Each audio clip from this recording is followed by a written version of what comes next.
we are halfway through the course.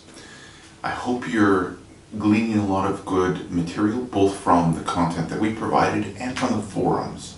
And I hope those forums really continue to be the kind of bedrock of sharing, of cooperative learning, and maybe even a model of some of the things that we can do in our individual classes.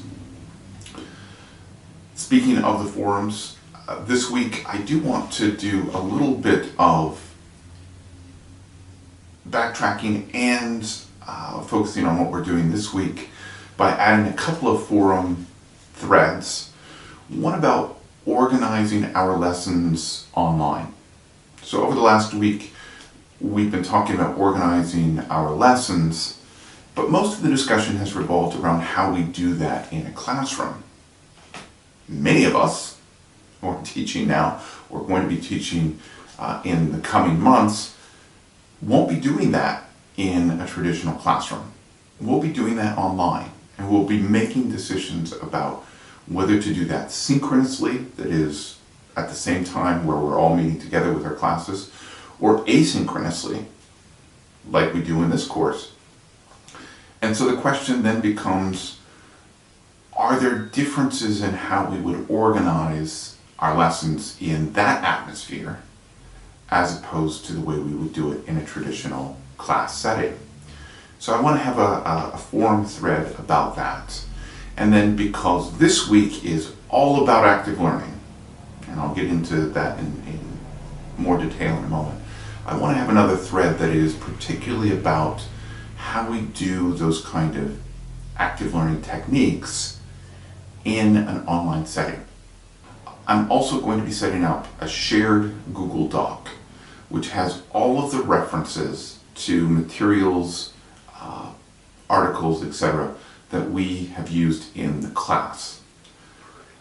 But I want to make it a shared document because so many of you have posted such rich materials in the forums, or you've come across them in your assignments. Some of you were talking very early on in our first small group discussion about the rich materials that people were coming up with, and wouldn't it be nice to have a place to bring those all together? And so that's what I want this Google Doc to be. A place not only where I'm sharing with you the material that was used to put the course together, but where you can also share all those things that you've been sharing in the forums and with each other. So that we come away with a rich catalog, library of places to turn for these ideas that we've been talking about. One other thing that unfortunately I have to mention, and that is there is a chance that the Module 3 grades will be delayed in being released because we've had some technical difficulties. Mainly, I have not been able to access the grades for the last 5 days. Most of the tutors have. We're trying to work out why this is occurring, but if I can't access it, if I can't look at what the tutors have done, what I need to do, we'll have to delay it a little bit, and I really apologize for that. We try to avoid having technical problems, but they happen. As many of you know, in trying to do things online. One other preview up front, we will have, outside of the journals, 3 assignments, 3 activities that look very, very similar to one another. There is a small group activity, there is a portfolio assignment that you're turning in for the tutors to look at, there's a portfolio assignment that you're turning in for a peer review. Yes, there is a peer review activity this week. Many of you will note very quickly that they look very, very similar, and that is by design. The goal this week is to develop a toolbox, a repertoire of active learning techniques. And so all 3 of those assignments are asking you to try out an active learning technique. And you're best off if you try 3 different ones, so that you have at least those 3 within your tool bag of things that you've thought through, things that you've at least conceptually tried out. And you'll also be reading about each other's. And so hopefully that adds to your toolbox as well. So let me go back to Module 4 and review some of the things that we were thinking about. We were talking about lesson design. How do we organize a lesson, a presentation of content, of skill, whatever it is that we want our students to be able to practice or to learn or to be able to create. And we focus primarily on 3 concepts: backward design, or universal design for learning, on storytelling, and on small teaching. Let me take a moment with backward design. In that initial survey that you did for Module 4, it mentioned several frameworks. And that was a little bit deceptive because not all of those are of the same nature. And here's where I want to talk about backward design a little bit more. You can absolutely use backward design as an organizing structure for a lesson. By presenting to your students up front, here's the big idea. Here's what we're looking for. Here's what we're trying to achieve in today's class. And here's what we're going to do towards the end to help us know whether we've gotten there or not. And then introduce the series of activities that will help the class get there. That is a perfectly legitimate organizational scheme. But backward design, and we'll keep coming back to this over and over again throughout the rest of the course, is perhaps even more powerful and useful as a planning device, which doesn't necessarily dictate the organization of what's being presented.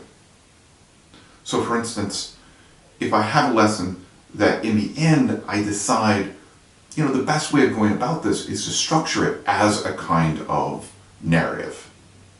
Or the best way to structure it is through small teaching, or through an inductive activity of some sort. I can still plan that lesson using backward design. For me, it's not the way that I present it to the students, but for me, I know the end result. I've figured out what that end result is that I'm looking for. And I've thought through how I'm going to know whether we've achieved that end result. And that might be by a future assignment. It might be something that they do between this lesson and the next lesson. Or I know I want to ask the class a quick question, or have one of those turn-in cards at the end where, as many of you talked about in the forums, where they get to pick, what's clear, what's confusing, what's the one thing that I want more explanation about. That's a good way of getting that kind of feedback to know whether you've achieved your goals or not. But you could have planned out, here's the end goal, here's how I'm going to know that we get there. Now how do I structure the activities to get there? And I might decide that the best way to do that is through a structure of storytelling, or through small teaching, or through inductive or deductive activities of one form or another. So we can be using backward design whether or not it becomes the presentational organization that we use for our students. We also talked about storytelling, and some of you brought up some great points about storytelling. Yes, it's going to lend itself to some disciplines more than to others. And stories are memorable, stories are concrete. Students often really love them and hold on to them, but there are drawbacks. Too many tangents, too complicated. Students can't see the alignment with and the point of how it connects to the topic that we're addressing. We do want to think carefully about how we're using stories, because as with any other technique, when it works, when it's well suited to what we're presenting, it's great.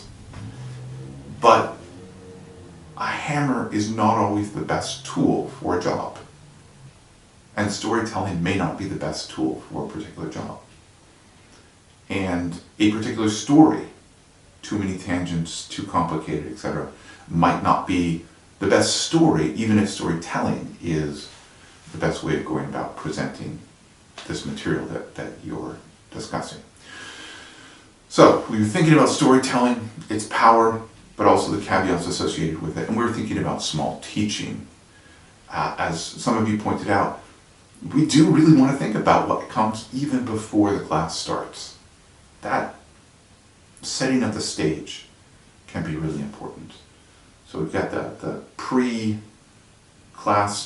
moments, we've got the introduction, what happens right at the beginning, we've got the body and the activities that are made up in the body of the lesson, and then we have our careful thinking about what comes at the end.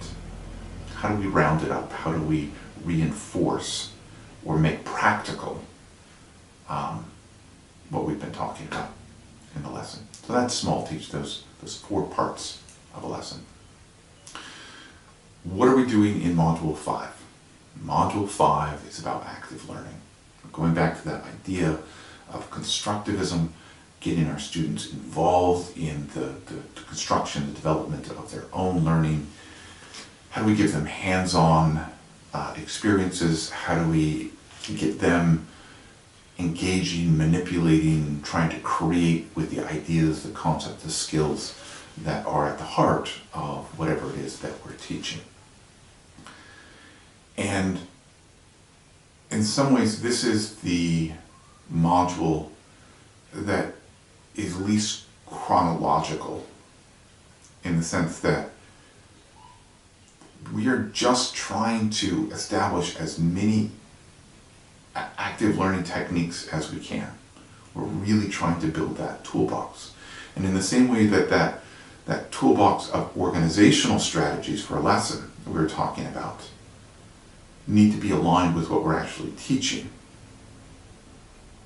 Storytelling is not always the best approach. Maybe small teaching is best for this particular lesson.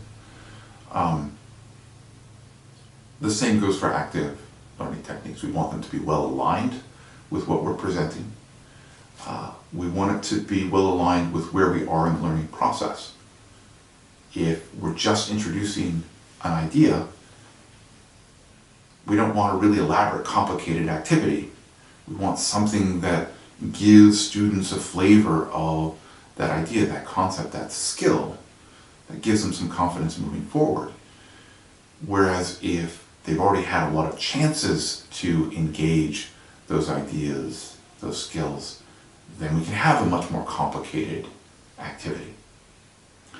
So that is our focus in Module 5, as many active learning techniques that we can come up with to give us options, to give us ways of approaching them. And as I said at the beginning, I want us to think about how we do this online as well, since so many of us are doing that.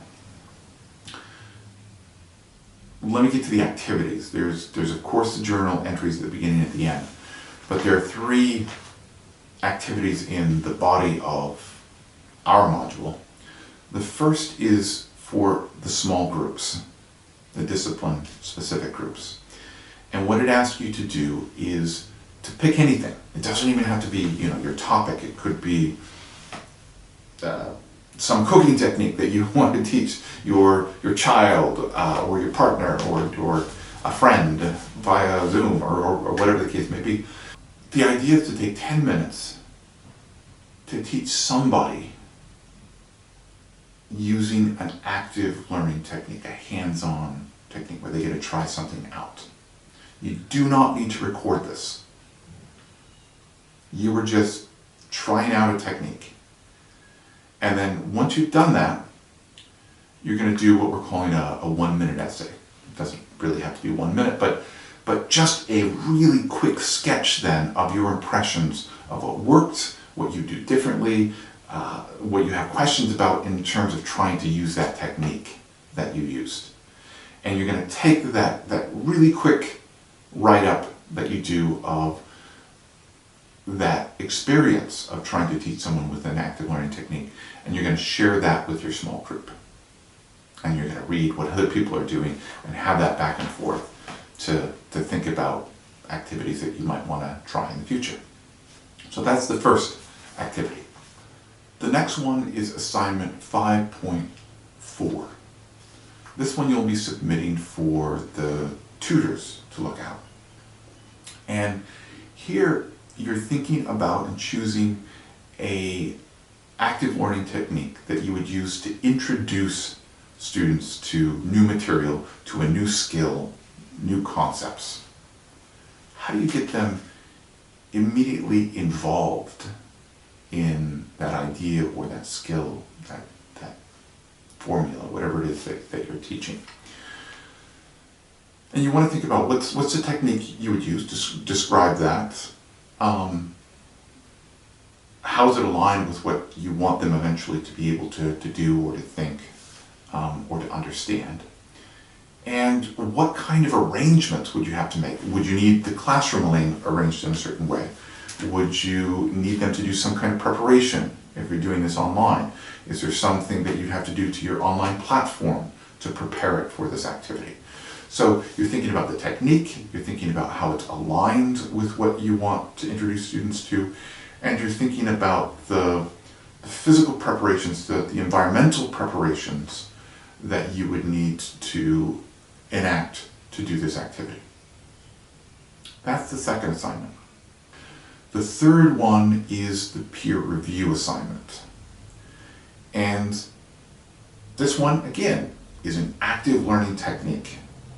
But this time, the slight difference is this should be an active learning technique that helps connect students with what you're doing in the class to the world outside of the classroom. What's its practical application? So 3 assignments that are very similar to one another. They have these slight nuances, but the reason why we're coming back to that well over and over again is because we're trying to develop that toolbox of many techniques. The more that we have, the more we have to select from that will ideally suit any particular situation that we're facing. So that's what we have going on for Module 5. I will get up those forum prompts that I talked about at the beginning and the Google Doc. And I look forward to our discussions there on the forums. Good luck. I'll be back with you next week.